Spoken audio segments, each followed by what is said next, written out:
Hey, it's Peter Morley, your patient advocate. I'm here with the amazing Senator Tim Kaine. Senator, I understand you have two bills to help lower the prices of prescription drugs. Can you talk more about that and how this would help every American? I can, Peter, and welcome to my office. You and I have done an interview before via Zoom, but it's the first time we've had a chance to talk in person, and I appreciate the work you do advocating for folks. I'm on the Health Committee in the Senate, and one of the things we often focus on, not surprisingly, when we look at prescription drug costs is the manufacturers of pharmaceuticals. We haven't given enough attention to a real part of the industry, which is the pharmacy benefit managers, the PBMs, or sort of the middleman. They don't do the research, they don't invent the treatments, but they have an involvement in the distribution and kind of a gatekeeping function. But often they do things that really increase costs.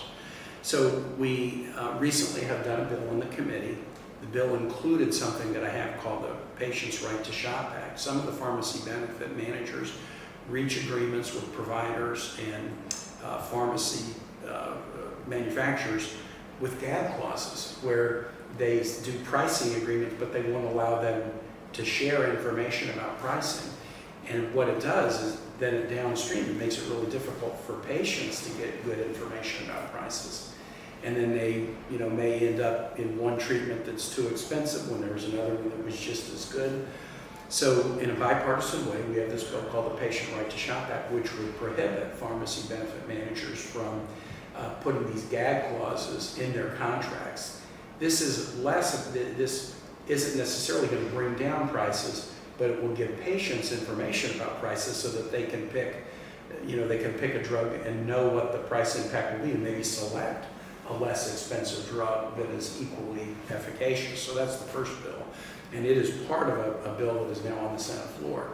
I have another bill with Senator Roger Marshall that we're going to try to get added on the floor. And this is a bill that delinks the way the pharmacy benefit managers price their services. So get this, a pharmacy benefit manager is oftentimes packaging and mailing pharmaceuticals to somebody, and they're a distributor.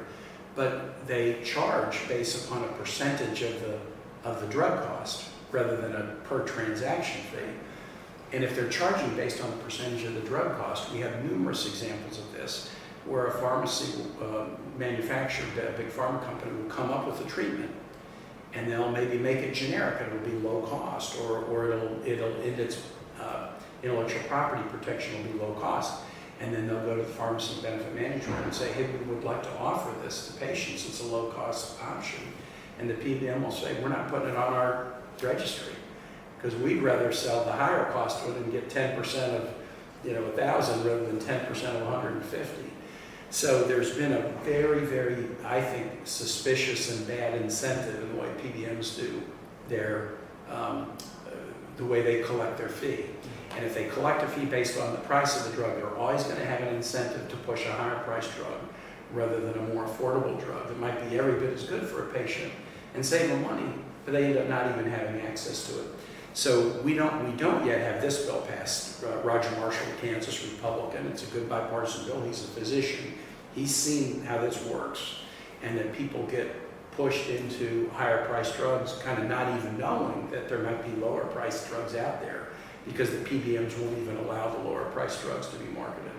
Oh, this is wonderful. I think it's very important that, we all work together and you reaching across the aisle and getting things done, because that's the only way that we're ever going to increase access for healthcare for everyone. You're very right. We're in a building, people know this, that if you can't get Republican support, I can't get a bill done. I need 60 votes on virtually anything. And disease doesn't know politics. Medical conditions, accidents don't know politics. So we need to do this together because everybody needs access to medications, treatments, drugs that they can afford.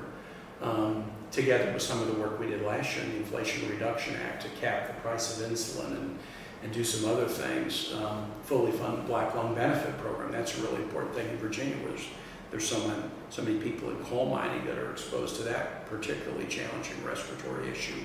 We're trying to figure out ways to get, programs set up where people can access the treatments they need and do it in a way that just doesn't completely wipe them out financially.